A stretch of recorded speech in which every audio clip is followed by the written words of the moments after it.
Hello, and welcome to Research the News. I'm Ray Abel, and I'm joined by my co host, Ben Hardt. And as always, our mission on the podcast is to have discussions with people we may or may not agree with, but a lot of people we want to learn from and be able to have it in a way that's healthy, fun, not yelling at each other, not like Twitter. So, Ben, you want to talk about the guest that we have on the show today? Yeah. So I agree with everything that this guy says. No, I'm just kidding. Um, our guest today is Kevin Reynolds, who he and I are friends and colleagues. We worked together at a marketing agency some years ago, actually doing a lot of healthcare and insurance digital marketing, which I think it would be a great topic for another time of when we get into the for-profit versus nonprofit and or government sponsored healthcare, another topic for down the road. But long story short, Kevin and I worked at that agency for a number of years. He also, at the time, was doing digital marketing for political campaigns, namely Democrat political campaigns.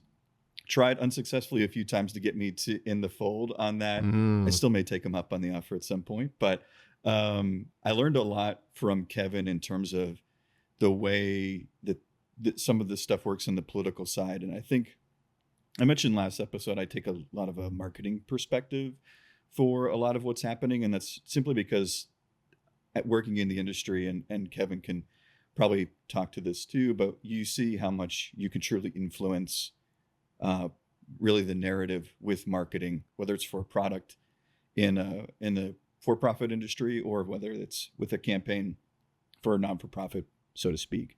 So what Kevin had told me about this over the years we worked together, and have been friends since then. I actually was just hanging with him last week in Malaga, Spain, where he lives now.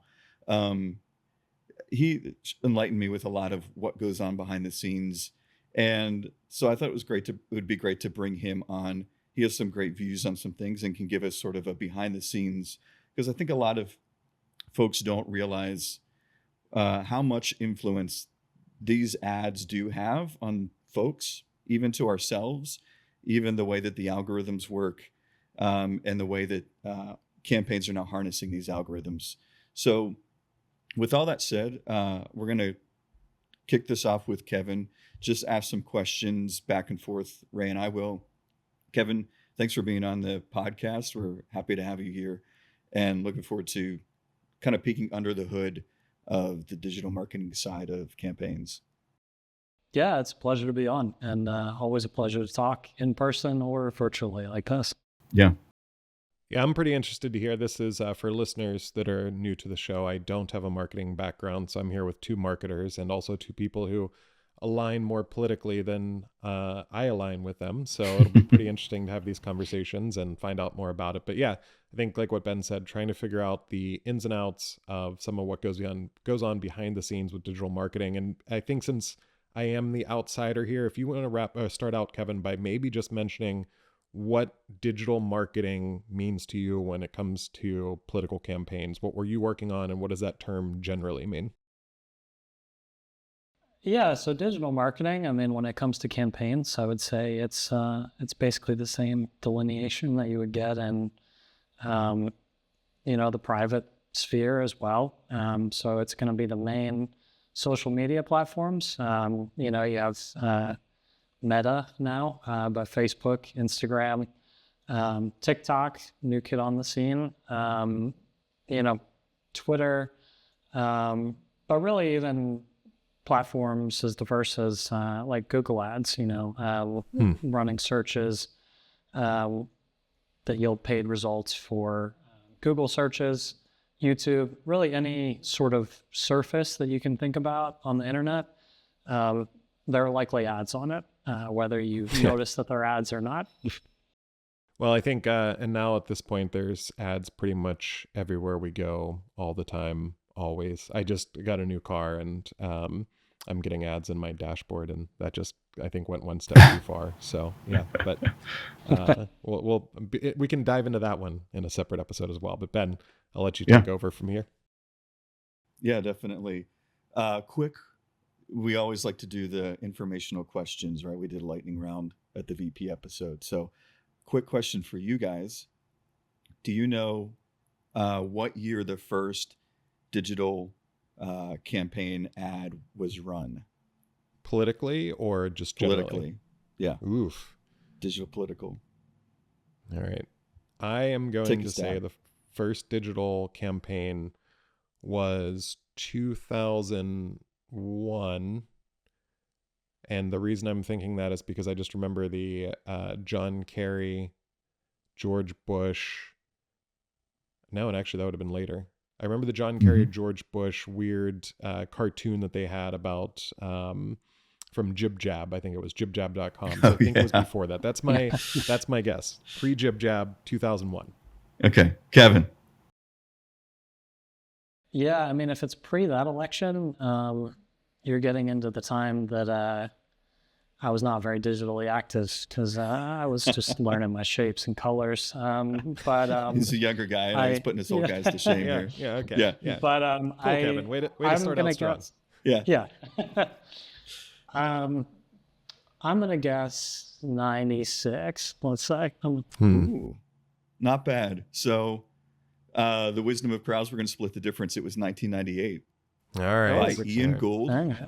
a political strategist for Peter Vallone, then the New York City Council member, challenging George Pataki for the governorship, and it was $100,000, which was a lot. I mean, that was like with inflation. That's about 2 to 3x at this point on the New York Times website.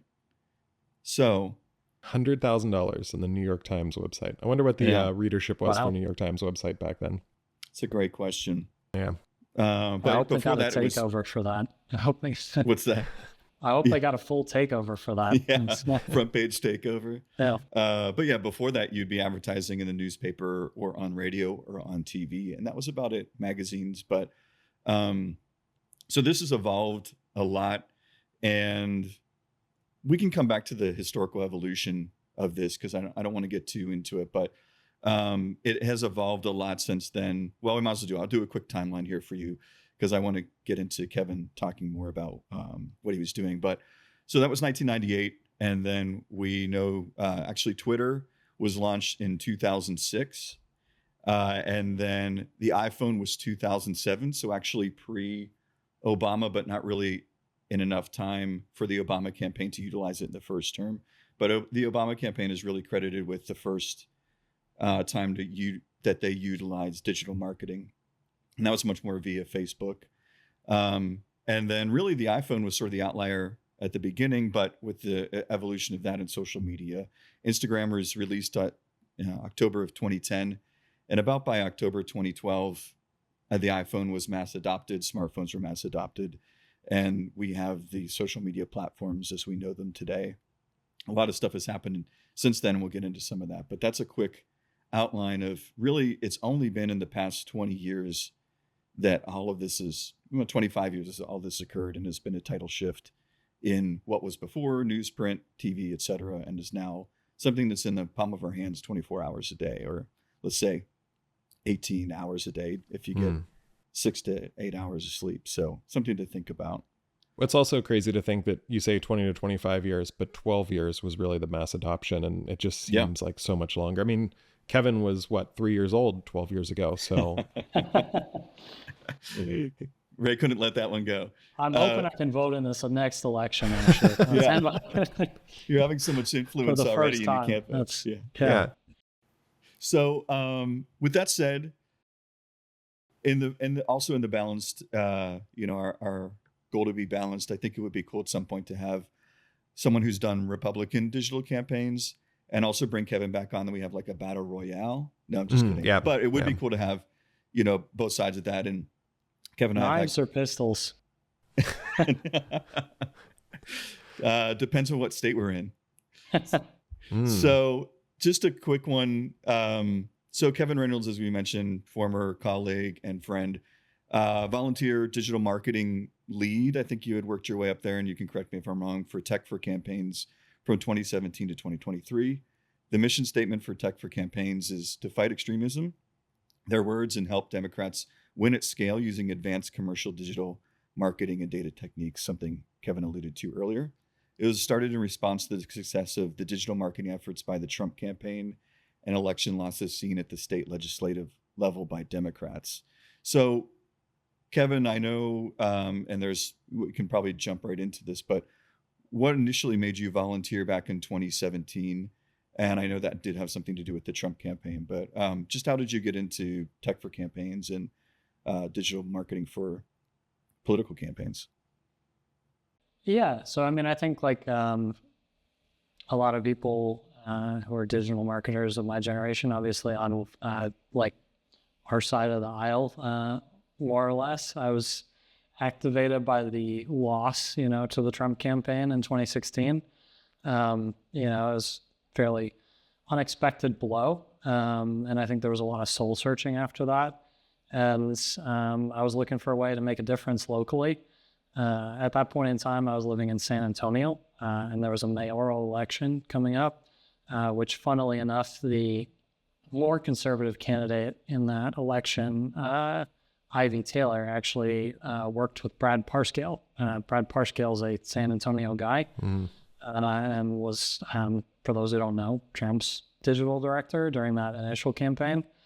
So I thought to myself, hey, it would be cool to go up against Parscale. I was thinking in like a very small role, because I think, at that point in time, my thinking was there must be the smartest people in the world on this, and like even in local campaigns.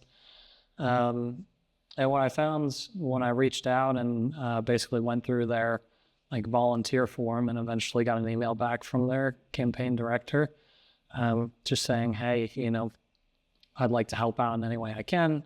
I do digital marketing. Was, hey, you can run those dark posts that people have been talking about on the news, the Trump campaign. And I think I learned is, at least at the local level, how helpful it could be to have someone who's more of an expert in digital marketing in the commercial space. Worked on that election basically for free. And after that, I was looking for more ways to get involved, because I think I had kind of realized, the wool had come off my eyes in terms of the fact that a lot of these local elections don't really have the support they need and don't have a digital expert on them and are running on pretty tight, shoestring budgets. And the people for tech for campaigns realized that as well. And so, when I found it, it was kind of a perfect match. They realized that a lot of these campaigns, again, they have very small budgets. They don't have an in-house digital expert. They can't afford to contract one. And you can make a lot more difference at one of these like state level elections than you can in a Senate level election. So cool. That's basically it. Yeah. Yeah, it's pretty interesting. When you mentioned San Antonio, I thought about Parscale because I hadn't thought about him for a very long time, and looked him up when knew you were going to be on the show and saw an interview he did with a local San Antonio news station. And I think for people who don't know, Brad Parscale was a guy, has this giant beard, kind of funky hair. He was younger than I guess most of the people on the Trump campaign. And he ran the 2016 digital marketing campaign for Trump, and then 2020 as well, I believe. And then we won't go into it, but had some personal issues that seemed to stem from some pretty deep issues with family, and hasn't really been heard from since that I know of. But I watched an interview that he did, and he said that he had used data in a way that no one in the Republican Party history had before. And he also talked about a guy named Dan Scavino who created social media. Parscale distributed it. And that was one of the things I never really thought of as someone who's an outsider to digital marketing, where I actually looked up this Dan Scavino guy too. I'd heard his name a lot before he was on Trump's staff, but pretty unique looking guy. Wouldn't be someone you'd picture doing digital marketing. I picture someone much younger and more in fit and more youthful. But apparently he's the one that wrote the posts, and Parscale distributed it. So Kevin, do you want to talk a little bit about that? You went against Parscale. From what Ben said, you might not be the biggest fan of Parscale. And I'd like to hear more about why that may be and what it was that he did differently for the Republican side of things that both helped them out and got people like you involved in this process. Yeah, so I mean, I think what he did differently is he brought them up closer to par with the commercial space. So, I mean, Giles Parscale is a San Antonio agency. We had been in competitive bids with them. I talked to him and knew him from San Antonio marketing meetups. And I think it's not so much, having any specific animosity for Parscale other than that he worked for the side that I didn't want to win. It was just realizing that we were, on a par. I mean, we were colleagues in a way in this space. And I don't think that there was any magic secret sauce, despite the way that he was talked about on the news. He just brought campaigns, which, I mean, were prehistoric, I would say, in their media allocation before that, closer to into the modern world. The Trump campaign, I don't know what it was in the first election, but like in his second election attempt, their digital spend was closer to like 40% of the total budget, which, Tech for Campaigns, when they did their initial research on like your average Senate race, even as late as like 2018, they were spending on average like 6 to 7% on digital.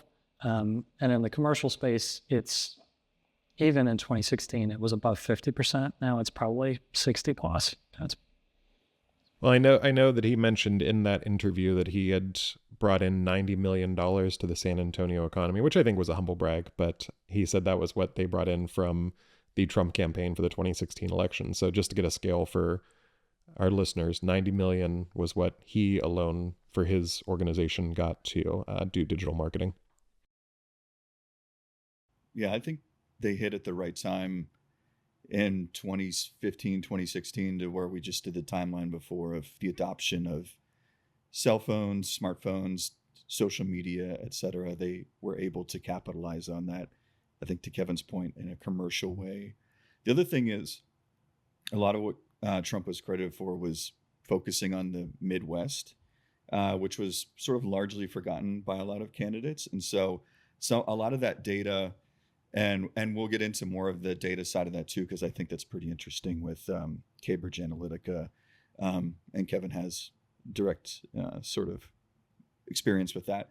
But long story short, that getting that data of all these folks are not being marketed to, how to market to those folks, and it's the first time you could run a campaign in, let's say, a blue city to the red folks that are living there. I'm using like the colors for, obviously, for those at home, for the political parties. But before, you would have to run an ad on a TV station, a newspaper, whatever, that really went to everybody. And this was the first time that you could specifically target folks in a direct way to them. And the person next door would never know that they ever saw that ad or that it existed. So, and I think, Kevin, that was a lot of what you started to do in the local and state level for Tech for Campaigns.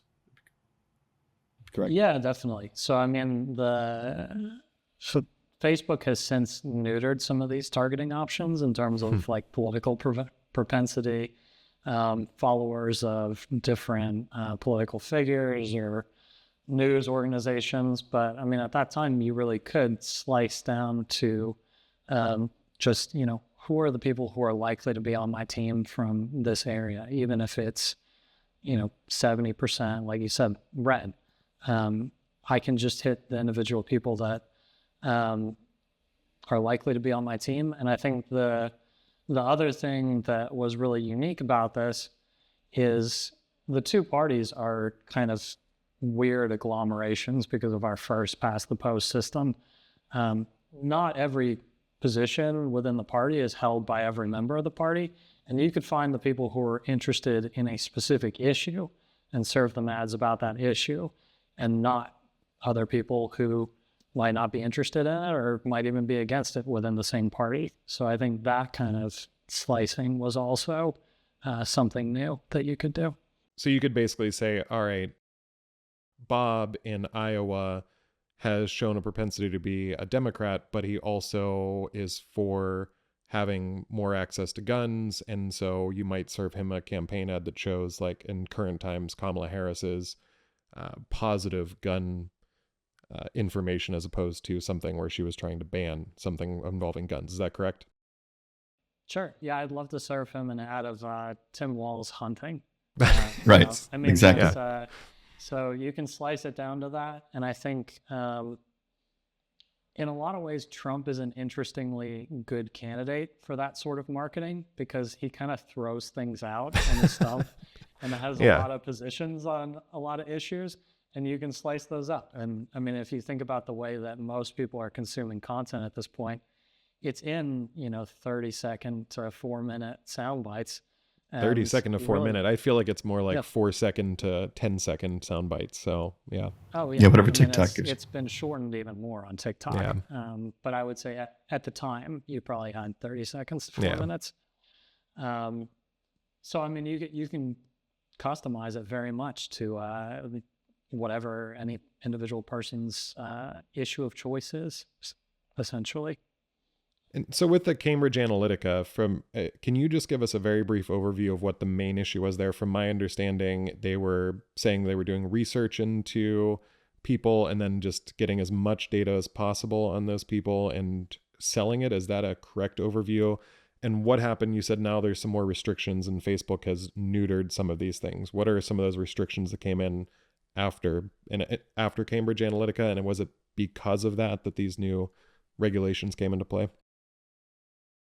Yeah, so Cambridge Analytica is an interesting one. You got to kind of admire it a little bit, but basically they put together a lot of personality trait data based off of feeding people essentially those Facebook quizzes that were going around in like the mid-2010s.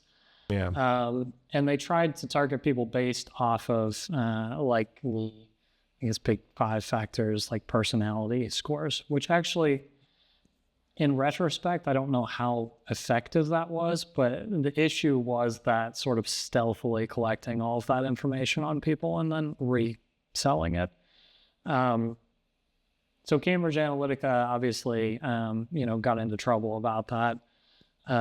Probably the biggest things to come out of it from Facebook's end are the Facebook ad library. So you can't fully target people with posts that, are unseen to the rest of the public. There is a way to look those things up now in the ad library and see what any advertiser is advertising overall. Another thing that came out of it that had nothing to do with Cambridge Analytica, but just the election in general, is moving away from allowing you to target based on things like political lean or like following certain political leaders or news sources. You also have to go through a pretty strict vetting process now because of some of the foreign influence concerns in the 2016 election, which is, again, why I now have my credential pulled because I live in a dangerous potential adversary of the United States, which is Spain, and they don't want us pushing any Hummel-eating agenda on the American people. That Iberian ham is so good. It needs no pushing. Once you've had it, the Iberian ham is really good. So there have been some guardrails added in that didn't exist before. The political lean targeting thing, I think, is more geared at just like your average media consumer. It looking like Facebook is doing something about this. Most sophisticated campaigns are using their own like media sources and their own voter propensity scores. So really it kind of hurts the little campaigns more than anything. Well, I think the thing I learned most from that is something I already knew, which is never do Facebook polls. And I'm just going to throw that out there for anyone listening.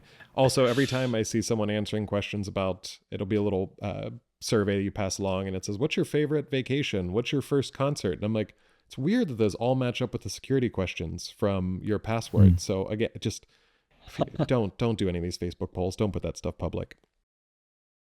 Yeah, thankfully they changed a lot of that. I think also mechanism wise, even just to break it down, because folks don't know all the mechanisms you can use. And I don't know what's changed on the political side, Kevin, so correct me if I'm wrong, but things that we can do that you couldn't do before is if you have you can buy mailing lists, and you can feed those to Facebook, and Facebook will identify the people on those mailing lists. You can buy those mailing lists from any insurance company, a lot of different major stores, even your credit reports. So like all the credit bureaus will sell information, and you can actually still buy a lot of the Cambridge Analytica data from, is it Oracle? I think still has it.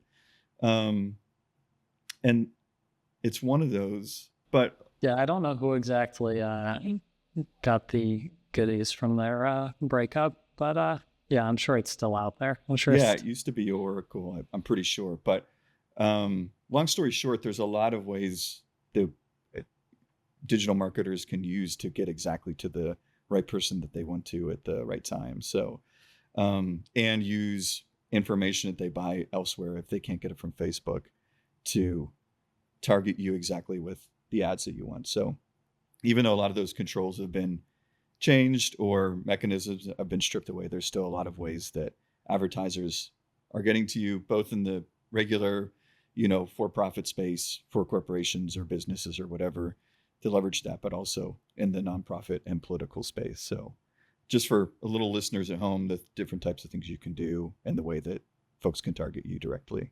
So for clarification, you're saying that you could buy a list from a mailing company, let's go with AARP, you pass that through some kind of Facebook mechanism, and you can find out the leanings of the people inside that mailing list. Is that true? Is that what you're saying?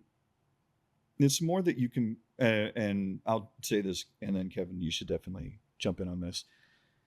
And more is that you buy the segmented lists already. You can say, hey, ARP, can you send me all of your Republican voting, if they have that data segmented, and that's the big business these days is data. And they'll send you that list, and you send that to all of the Republican, hey, here's a Republican targeted ads or Democrat targeted ads, or, the negative ads have really picked up a lot. And so you cross post, right? It's like, let me hit all the Democrats with this negative ad about the Republican and vice versa, that kind of stuff. Yeah, essentially, Facebook has offloaded the responsibility for that sort of targeting. Yeah. So they've washed their hands of it. You can't do it in platform, but there are data providers who will give it to you, and then you can match the list to Facebook data. And to the person that Facebook identifies, yeah. Right. So my question then is, what is your opinion? So every time I watch a politician speak, the Democrats are trying to save democracy from the Nazi, and Trump is trying to save America from the communists. And it's always kind of been a fear-based model in some ways, but really over the past 10, 15 years, I've seen a switch into not here is what our policies are, here is why the other person will murder you, or here's why the other person will send us all into starvation camps. So it sounds like what you just said there, you talked about finding people where you're going to send negative ads to. Can you talk a little bit about the impact? Is that something that I'm just imagining? Is that something that you see more of, where we're going more towards a fear-based campaign? And maybe talk a little bit more about how that looks in practice. No, I think that's absolutely the case. The problem is that within these platforms, there are very effective ways to run A/B testing. We're constantly doing it. 25% of people are getting a negative message, maybe 25% are getting a positive message, 25% are getting a neutral message, and some of them are getting, like candidate backstory. To simplify it, it's broken down into a lot more variations than that. Yeah. The negative messaging makes the most money. Wow. So at the end of the day, it's at least partially some of the sort of creation of this into a science. It generally makes the most money.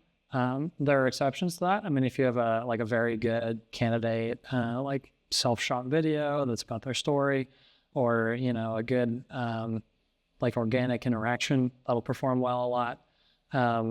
But generally, like And I think this is a problem in that both sides have learned this, and it's probably driving our polarization to get worse and worse and worse.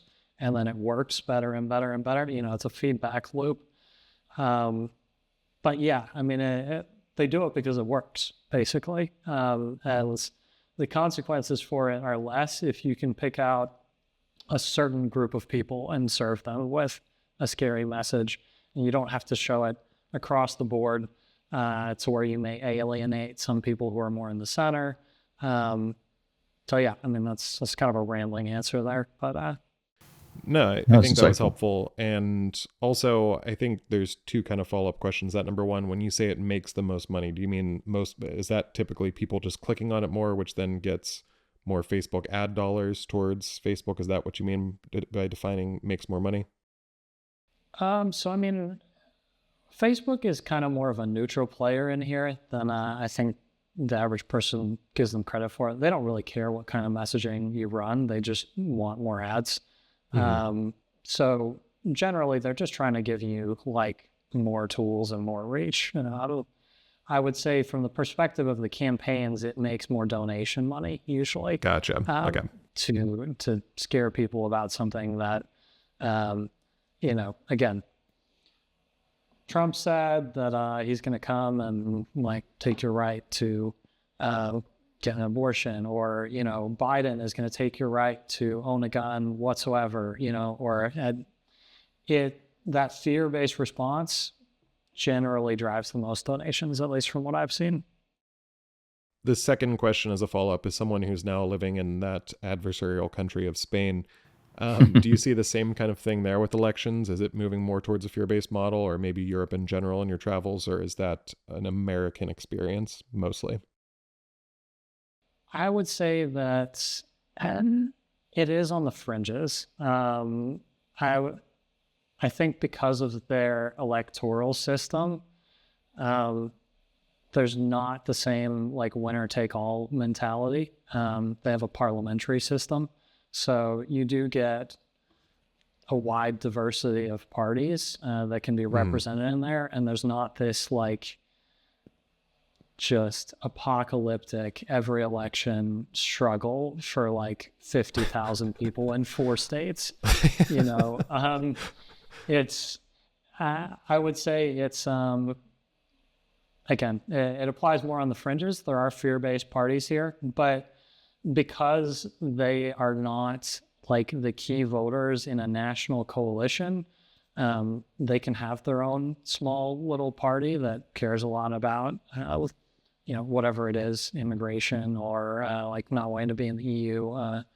It kind of stays contained a little more than it does in the US because like the two national parties need to kind of feed those more extreme people because the margins are razor thin and they can't afford to lose anyone. And it's winner take all. So yeah, great points. Yeah, another discussion for another time about our mostly two-party system, right? I was trying to let you answer the next question, Ben, without going on a rant about why that was never intended to be our system. So I'll just back out of this one. We can. That's all I was saying was just the two-party system that we've ended up with. But yeah, for another time, we'll definitely talk on that one. In the meantime, to the digital marketing aspect here, so you ran more at the sort of local and state level. What were some of the campaigns that you ran? What was the impact? And what was, we talked a little bit about at the beginning more of the ad spend on the Trump campaign, which was obviously extremely high, but what, like in fairly succinct terms, what did that look like on a local or state level? So I would say that like local level, the ad spend is much less than you would think. Like the budgets are pretty low for those. I think that politics in a lot of ways has become sort of a national celebrity game, and a lot of the funding gets vacuumed up to that level one way or the other. So you can make a big difference there. I mean, like both with donations and with digital help. But I worked on everything from state house, state senate, all the way up to like outside of any individual campaign. We had a project basically to drive vote by mail registration through tech for campaigns and prove out if you could do that in a statistically significant way with digital advertising on its own. Actually in Pennsylvania, in our home state. So we ended up basically, splitting control groups from districts that looked fairly similar, and just giving half of them the messaging and half not. And we're actually able to track through the state Democratic Committee machinery how many actually ended up signing up for the vote by mail. We're able to have a pretty outsized impact for the test budget before, we rolled it out to more battleground states was only, I think about like 50 to 100,000. And within those districts, we managed to make at least I think it's between a 2.5% and a 3% gain in terms of total vote by mail signups, which, I mean, when it rolled out to the like multi-state campaign, you could see where that would have made a difference for the 2020 election with how thin the margins ended up being. Sure. That's interesting. And in terms of, you were a volunteer for this, right? You weren't paid for it. The Tech for Campaigns, I know, has raised a decent amount of money, but that funding for which is interesting to think about when you donate to a politician for their campaign, which people are doing right now. And we know that Harris raised the most of anyone in a single day on the announcement.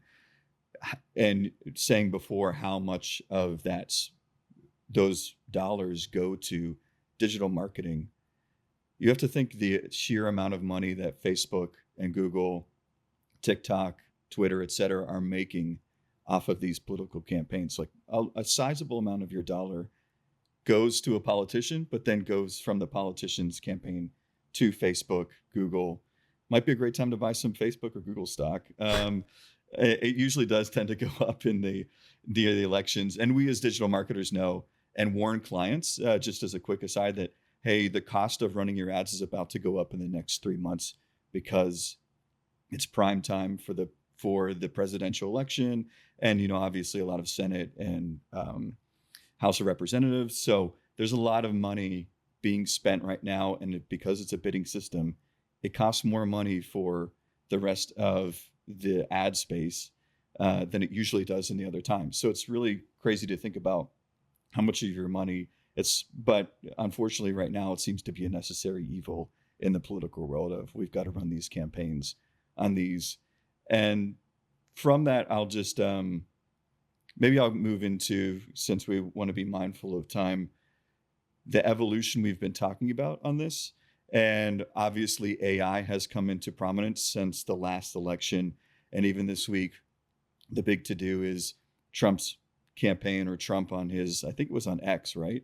Or no, it was on Truth Social, or I can't remember which one. And someone correct me here, but reposted basically an AI manipulated or generated image of Taylor Swift supporters showing they were going to be voting for Trump, which was not the case. That was quickly identified as an AI generated image. So, and the implications for that are huge. How much have you looked into that, Kevin? Thoughts on that? The future of digital marketing, maybe guardrails that could be put in place for the future in the same way that they did with the last election, and the amount of information. Thoughts there? Yeah, so it's, I think AI is going to affect campaigns in a number of ways, some positive, some negative. On the positive side, I think being able to generate high quality ad assets, like at the local level on some of these bootstrap budgets with AI is going to be a net positive. On the other hand, I do think there's an immense danger of the AI altered videos because there's already an enormous fake news problem across both platforms, not both platforms, but both sides and multiple platforms. I mean, you can see it across Facebook, Twitter, even non-political or political adjacent stories that turn out to be fake. The better that AI video generation gets, I think things are going to get really bad unless we figure out some sort of guardrail in terms of, I think it will have to be on the paid side. I think it's going to be hard to stop organically. But on the paid side, we could at least have like built-in AI detection software in Facebook, similar to how now they detect if you are posting something about a electorally significant issue. And again, we'll try and verify that you live in the US, verify that you're a real person. You have to go through extra like account verification. I think, ideally they would put some sort of guardrail on being able to upload that sort of stuff, at least on the paid side. I would love if,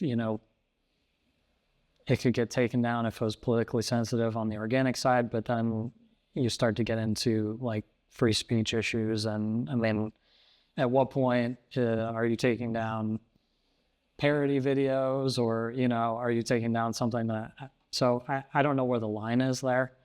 But I think at the very least on the paid side, you could try and stop it from being able to get the reach that it does. And just a quick delineation for listeners when we talk about paid versus organic.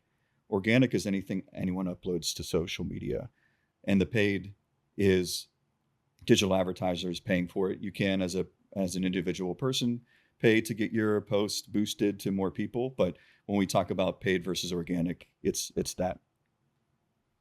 Just wanted to throw that in there. Well, and I think so. I mean, it's really difficult. So I'm in tech, so this is more of my area with the AI and understanding a little bit about the future of it and where we're headed. And it is a potentially scary issue with some of this sharing, whether it's organic or paid. But I think what you brought up was an interesting question for the two of you being in digital marketing. I've heard a lot about the ad spends, and I know you did the volunteer work, Kevin. But there's obviously a ton of money in this. I am not someone who wants to shut down any kind of speech, but I do see a big issue with AI because it's not real speech. It's made up speech that's meant to deceive. But I see a bigger issue with political advertising generally. What I would love to see is no more political ads. If I have to see Bob Casey, who's running for the Senate in Pittsburgh or in Pennsylvania, go on air one more time and hear 30 seconds of him saying, "I'm going to drive down prices." That's really boring, and it says nothing, and it's not helpful. And then you see things from Trump's campaign or Kamala's campaign where they're saying things that are clearly taken out of context. I don't care about any of those. I don't want to watch those. I skip through anytime I can. And I think the issue is there are a lot of people who watch these things and get more fired up. And going back to the negative focus that you talked about before, when you see someone that's coming to either take your guns or take your right to choose, you're going to get fired up. And that's the whole point of these political ads. And what I'd love to see is that a campaign could only put out speeches that they do. I think that's actually the one I've seen Kamala put out a few ads where she's talking about the future. And I don't actually believe what she's saying, but at least she's saying things that sound good. And Trump, I don't really see anything from him talking about his policies. It's mostly attacking Kamala or Biden. So, and at the same token, I wouldn't really believe what he was saying either. But I think the key there is that if they're talking about themselves and what they're going to do in a way that's beneficial, I could see that being a good ad. But these attack ads, there's just so much mistruth taken out of context, clips that are 15 seconds long that are part of a 3-hour conversation that are misconstrued. So what do you guys think about that? Is that something that you think is either a potential or something that you could get behind? Or are you just thinking that would never happen because of the money that's involved in political advertising right now? Kevin, go for it, and then I'll answer. Well, I mean, it's something I could get behind, but also that would never happen because of the money involved in political advertising. I guess I did a little too much reading in that question. Yeah. I do think, though, and this is, at least from what I've seen since the pivot from Biden to Kamala, I I do think that the people who are running that campaign, at least in the stuff that I'm being targeted with, which is obviously not everyone's feed, we've already talked about that, have made a concerted effort to put out more kind of positive vision content. And I think maybe that is part of the reason that they're doing well right now. Because I think people are just exhausted of the attack ad stuff. I think we've gone so deep into it, and just like really from like the second Obama term election, that's when I think really the cutthroat strategy came out. And I think it's just, we've been living in that space ever since, and it's gotten so just exhausting for people that I think they tune it out like you do. And I think that people are maybe ready for a change there. Maybe that's optimistic of me. But I think that these things move in waves, right? You know, I do think that, you know, this sort of negative focus has kind of crested, and hopefully, you know, it's declining a little bit. I think the thing that could be the wrench in the gears there is the AI content, because that's something that people can't look at and, you know, say, oh, that was taken out of context, or, you know, that's like a bad edit on it. One of those kind of ridiculous videos where they play the ominous music over it. That's like, that makes it hard for people to evaluate actual positions. So that's my worry there. That's Yeah, and I want to hear your answer as well, Ben, and I'll just follow up with what you said, though, Kevin, with I think I agree with you that that's when the shift started happening. It's interesting looking back at McCain versus Obama and seeing there was that famous clip where the woman's in the crowd saying that Obama was a Muslim or born in another country, and McCain went over and stopped her and said, no, he's a good man with a good family, and we have different ideas on how this country should be run, but he's a good human being. And then it went from that to Mitt Romney being, you know, they told us that he was going to put black people back in chains. So I think it was a pretty drastic change there. And especially, that's one of the things that I think from the conservative side, Republican side, whichever way you want to take, I think a lot of these ads just roll off, because when you look at Mitt Romney, he's about the most middle of the road, milquetoast. Whether you agree with his religion or not, he's a Mormon who's pretty focused on his family, and he was going to be some kind of weird slave master. So I think at that point, that's when I started tuning out some of these ads, and that was pretty long time ago. And now I think they all just kind of roll off me no matter who they're attacking. And I just want to get back to the point of what the actual issue was. So that's my little rant, Ben. Go ahead and continue with your answer to the question here. Yeah, you could see the momentum gaining at that time period. And, you know, it's pretty obvious Trump just amplified that 100-fold of going on the attack, even in a way that he attacked other people in the Republican Party, like, you know, Ted Cruz and everybody. We talked about that last week. Not just Ted Cruz, but Ted Cruz's wife. Ted Cruz's wife. Yeah. Right. And man, has anyone been more thoroughly defeated than Ted Cruz? Great point. Good for the guy. Yeah. But so that was it. But yeah, I think to that point, people could slide, especially then, to what you were saying earlier, Kevin.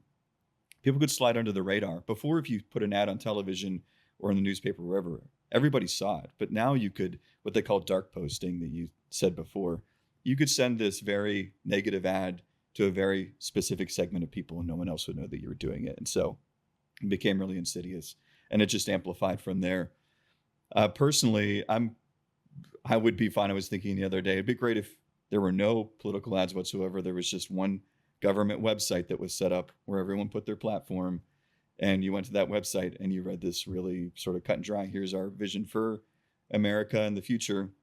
But yeah, I think to Kevin's point, as long as there's a dollar to be made, and I joke the Brad Pitt line from the movie America's a Business is my joke, and sort of a dark joke, but America is a business, and political campaigns are a major business in America. So sadly, I don't see that changing as much as I'd love to see it banned and down to just a single website or a pamphlet that everybody gets.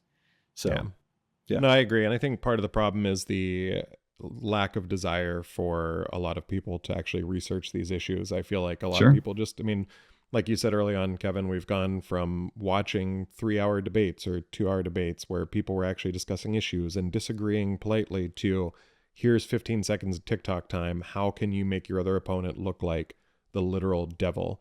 And I think I agree with you, Ben. I think going a little bit further than that, if anyone's listening and wants to start an idea that I've had on the back burner for a very long time, I'd love to see a website that not only lists what the policy opinions are, but also a history of what that politician has said about those things over the years. So I think it's one of those things where now they talk a lot about people changing sides or flip-flopping, and I don't really care. As long as you learn something new and change your opinion, I think that's great. The idea of just talking to whatever audience you're speaking to and adjusting, that's not really my forte, but I think having a website where you could actually list what the candidates have said and actually go through and study them, I think that would actually be very helpful. So listeners, go ahead and get that started. You can change democracy. You can save democracy. If you don't start this website, I'm going to go political campaign out here. If you don't start this website, we won't have a country in 4 days. Hopefully that'll get it started soon. Do you know who has the best that I've seen so far of that, Ray? And I don't know if it's true. It used to be was the League of Women Voters. Interesting. They The have LOW. LOWV actually. Yeah. Loaf. Yeah. LWV. So they used to run newspaper ads showing our age here. That was just, here's the candidate and here's their platform, bullet points succinctly. And that's been their big thing of like education of voters. So I was looking on their website. I don't see they do have guides. So I'd be curious. I need to look back into that. But it used to be, I used to go to that. I used to like find what the bullet points of the League of Women Voters for each candidate was, because it was the most cut and dry.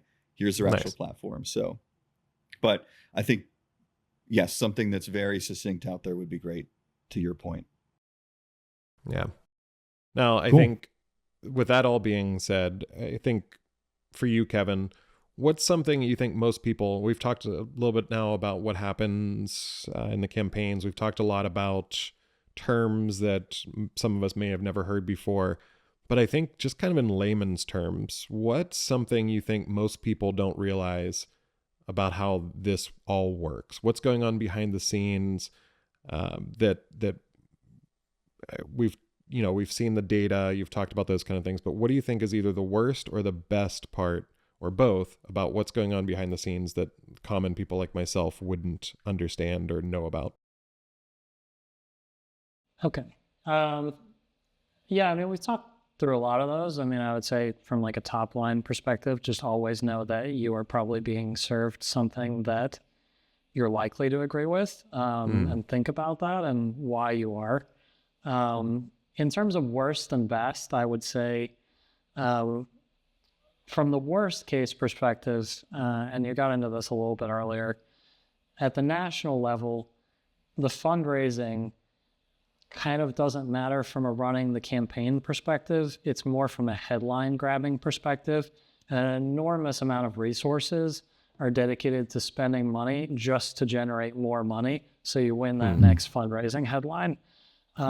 So I think that, I mean, a significant amount of the cost of running campaigns is like recycling through money and getting more fundraising so that it sounds like you have momentum, and then using that money to get further fundraising. On a positive note, and I think this is one where I would delineate even like your idea on people having a site to research the positions, I think that makes sense on a national level. I think on a local level, digital advertising is actually one of the best things that's ever happened to politics, because these small local politicians, whether it is a council member or mayoral candidate, or even, state rep or state senator, can reach voters with what they plan to do in a way that they never could before. And honestly, most policy gets done at that level. And most voters are not going to have the time in their day to go home. I just worked a long shift. Now I got to get the kids from school. I got to go get groceries. And also, let me dig into the state Senate candidates and like all of their positions for the past few years. Yeah. So I do think on a local level, digital marketing has actually been an immense positive and pro-democratic in a way that it is at the national level. So try and end on a positive note. We've gone to a lot of dark places here. So I like it. I'm gonna unfortunately just go a little bit negative, but hopefully a little bit funny here. Something I'm fond of saying is that everything in life is a pyramid scheme. And I think you just prove that with the fact that you have to raise money in order to get the headline that you're raising a lot more money in order to get money to move forward with more money. So, but I do like the positive ending there. I do think that, yes, I agree that it could help a local campaign, because I think that's one of the things that you mentioned much earlier was that it's a much bigger deal locally. And I think when you look at these numbers, I mean, you have millions of people voting for the president every year. And when you look at local campaigns, there's some that you have 1,000 people or 1,500 people voting. So I can see from that perspective that if you have a good message, hopefully, and you're putting it out to a place where people can hear it and say, yes, that's someone I can get behind, I think that's ideal. So maybe we just ban political ads for the presidential campaigns. I think I'd be okay with that, or Congress. Mainly because the Congress ones are just boring. I feel like the Congress ads are either boring or ridiculous, and the presidential ads all just make the country hate each other a little bit more. So I will agree. Again, someone who's not a huge fan of a lot of Kamala Harris's policies, I will say her ads, they have been much better generally. There are still some of the attack ads, but the ones that are showing the positive vibe, that they're the only ones that I've listened to and said, oh, that person should be directing a lot more of these political campaign ads. So anything else you guys have to say before we wrap up here? No, I think I hope that we keep moving in that sort of positive vibe direction. I think we can talk on this another time, but the way that the generations are playing out, that I think speaks to that. And you have a younger generation demographic that's moving into the forefront and is tired of the angry old men. And so I think that is definitely playing into that and why folks are resonating with it. So that's what I'll say about that. But yeah, Kevin, thank you so much for coming on. Definitely enlightening to us, and I think to our listeners, about what happens behind the scenes and how much digital marketing and social media does play. We hear about it, but in a day-to-day instance, now we know some of the mechanisms that we can look out for that are with targeting and seeing out those ads. Yeah, absolutely. Happy to be on, and happy to give you a little bit of context on you and all that's come before you, as our candidate would say. Yeah.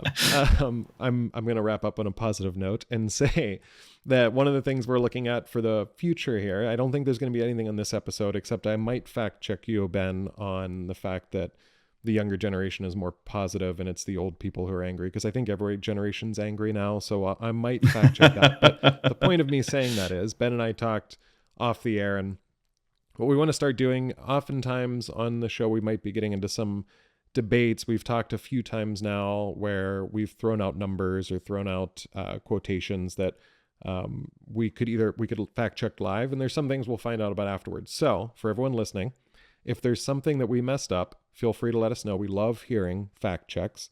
You can send it off to ray@researchthenews.com if there's something we messed up on or something that you think we should have said about a specific topic.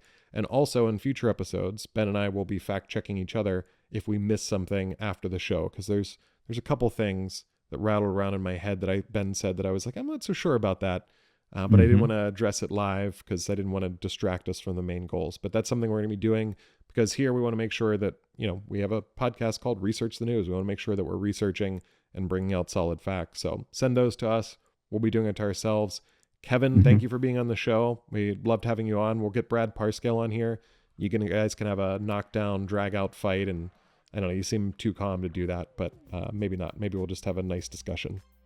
He's much bigger than me too, so I think that's going to go badly for me. All right, well, we'll do it virtually. We'll do it virtually. It'll be perfect, as long as we do it virtually, that's fine.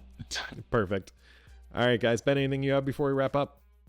No, stick around for the next episode, our Fact Check Royale, where I'll have ones for Ray, and Ray will have ones for me.